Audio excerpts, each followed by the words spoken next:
Welcome back to For Your Heart and Home. My name is Dee Dee. Welcome into my kitchen.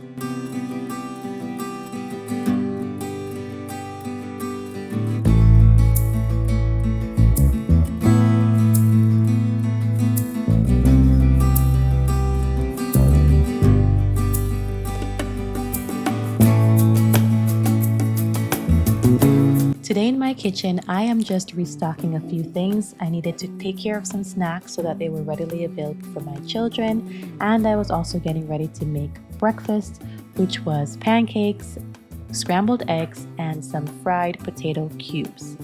While I'm homemaking today, I will continue our conversation about the Proverbs 31 woman. This week, we're talking about homemaking from a place of peace. If you missed our first few videos that goes along with this series, I will be sure to link that in the description box below. Week 1, we talked about the Proverbs 31 woman, homemaking from a place of love, and using love as the foundation for all that we do. Last week, we talked about homemaking from a place of joy. And finding joy in the everyday task is so important because they can become mundane. Sometimes they can be overwhelming. But when we can tap into the joy that we get from completing these tasks, it really sets us up for a productive day. Today, we're talking about homemaking from a place of peace.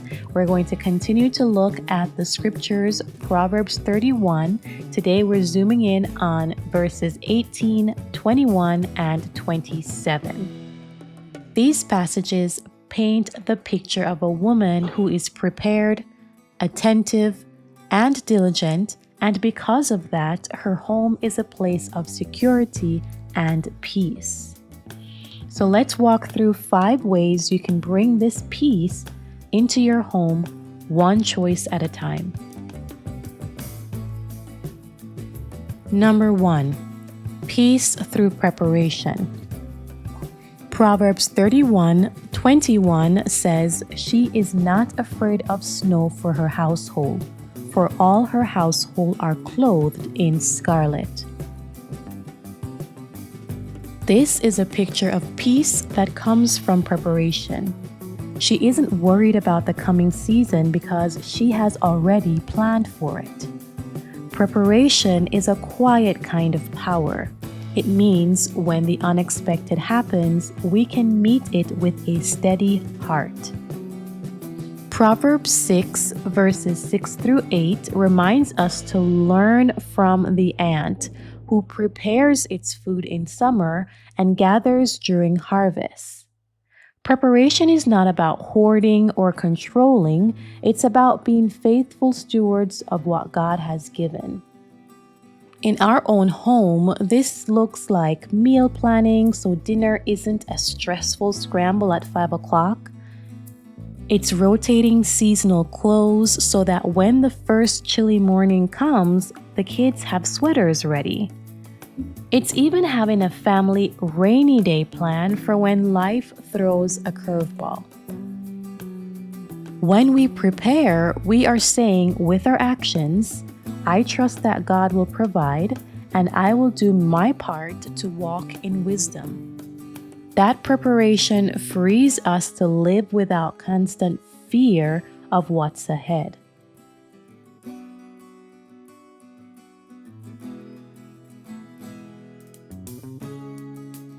Number 2, watching over the ways of the household. Proverbs 31:27 says, "She looks well to the ways of her household and does not eat the bread of idleness." Peace in the home doesn't happen by accident. It's cultivated by watchfulness. This means paying attention to the rhythms, the moods, and even the unspoken needs in your household. 1 Timothy 5:14 encourages women to manage their households well. This is not about being a drill sergeant. It's about loving leadership. For example, you might notice your child is more irritable lately. Instead of brushing it off, you pause to check in, adjust routines, maybe even slow down on outside activities. You might realize your spouse is carrying more stress than usual, so you intentionally create an evening of rest instead of more chores. When we watch over our homes, we are guarding the atmosphere. We're not passive observers, we are active shepherds.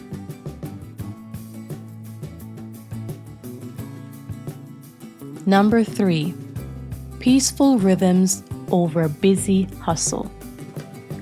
We live in a culture that glorifies hustle, busyness, and productivity. But Psalm 127 verse 2 tells us, "It is in vain that you rise up early and go late to rest, eating the bread of anxious toil, for he gives to his beloved sleep." True peace doesn't come from crossing off every item on the to-do list.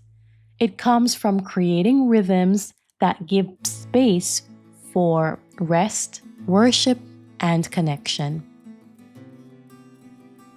Ecclesiastes 3 verse 1 reminds us there is a season for everything. There's a time to work hard, yes, but also a time to slow down.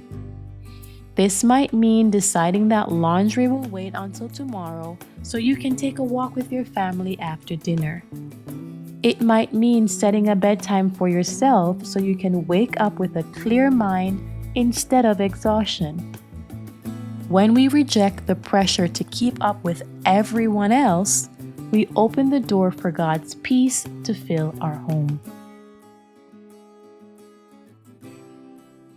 Number 4, spiritual peace versus external control. Colossians 3 verse 15 says, "And let the peace of Christ rule in your hearts, and be thankful." The peace of our home begins with the peace in our hearts. We can try to control every detail, keeping the floor spotless, the schedule perfectly organized, the kids perfectly behaved, but life has a way of undoing our plans. Isaiah 26 verse 3 says, "You keep him in perfect peace, whose mind is stayed on you, because he trusts in you." Peace is not the absence of noise or mess, it's the presence of God in the middle of it. Some of my most peaceful memories with my family have been around a messy dinner table, laughing together, while the sink is full of dishes. We can choose to welcome God into the noise, the interruptions, and even the chaos. That's the peace that remains no matter the circumstances.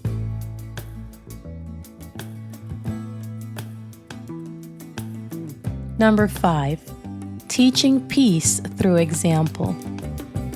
Philippians 4 verse 9 says, "What you have learned and received and heard and seen in me, practice these things, and the God of peace will be with you."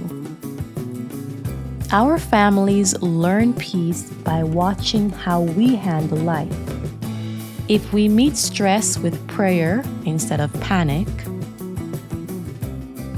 they notice. If we respond to interruptions with grace instead of irritation, they notice.